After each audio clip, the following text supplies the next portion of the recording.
Hi, folks. Welcome back to another episode of Place, Manner, Voice. I'm Catherine, your friendly neighborhood phonologist.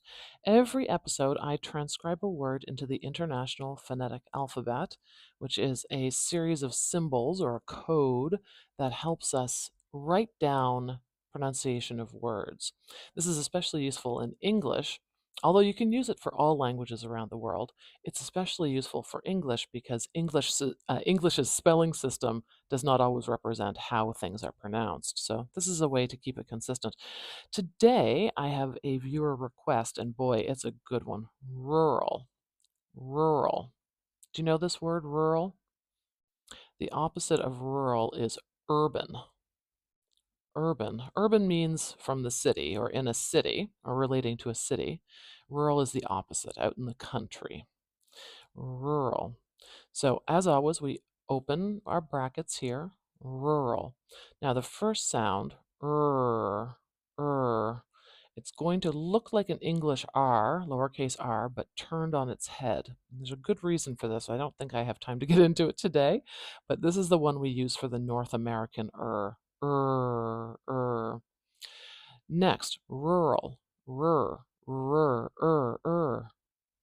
going to use this nurse vowel, Do you hear how it's the same as the sound in nurse, nurse vowel. So we call that a nurse vowel. And you can see the little ponytail on there.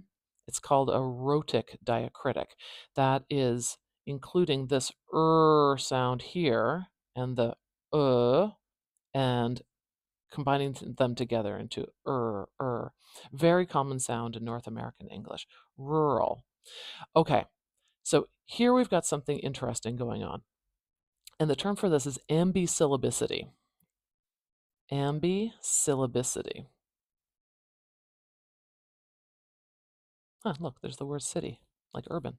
Ignore that silliness. Ambisyllabicity is a way that we kind of hear one sound, like it has one foot on one syllable and one foot on another syllable, like it's sharing a syllable. Typically in North American English, we can divide up where the syllables go pretty easily. Sometimes likes to straddle syllables, so it's hard to say. Is the at the end of the first syllable, or is it at the beginning of the second syllable? Do we say it twice? Not really. We typically don't double up sounds in English. That's called a geminate sound. And in English, we tend not to repronounce sounds. We tend to smush them together and keep them together. So, like in a word like silly, even though we have two L's, we don't say silly or silly and like really make it super long. Silly. It's kind of just there once. Anyhow, that's a side comment for geminate sounds. Rural. I'm going to leave this little ponytail on here.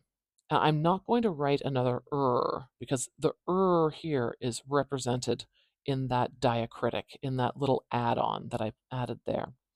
So rural, ul, ul.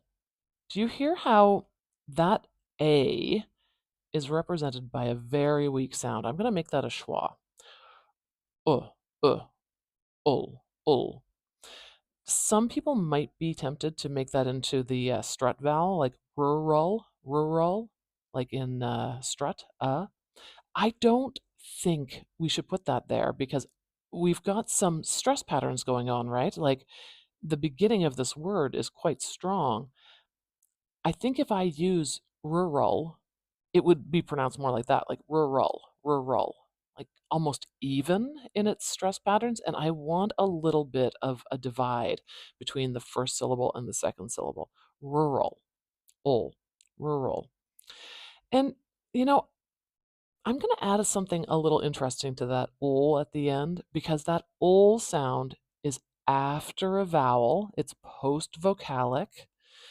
I'm going to put a little tilde over it, a little squiggle over it, because after vowels in English, ooh often gets a little dark.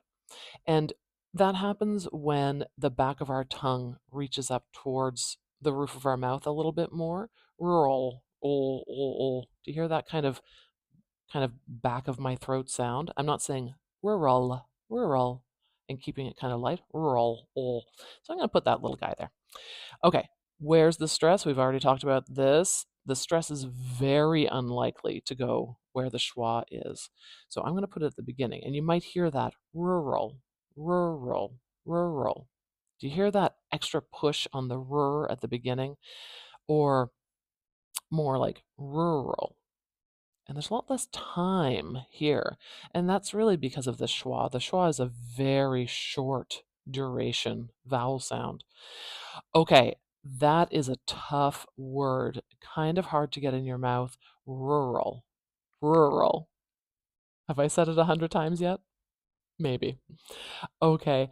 If you have any requests, just like the reader, the viewer who requested rural, uh, drop a note down below. I would be happy to transcribe your word for you. Hopefully, this is helpful. This kind of breaking down words and thinking about what makes up their pronunciation, it really can change your relationship with English, whether you're a native English speaker or a non-native English speaker. Breaking it down like this and dissecting words really helps us hear English differently. Anyhow, I'll get off my pedestal.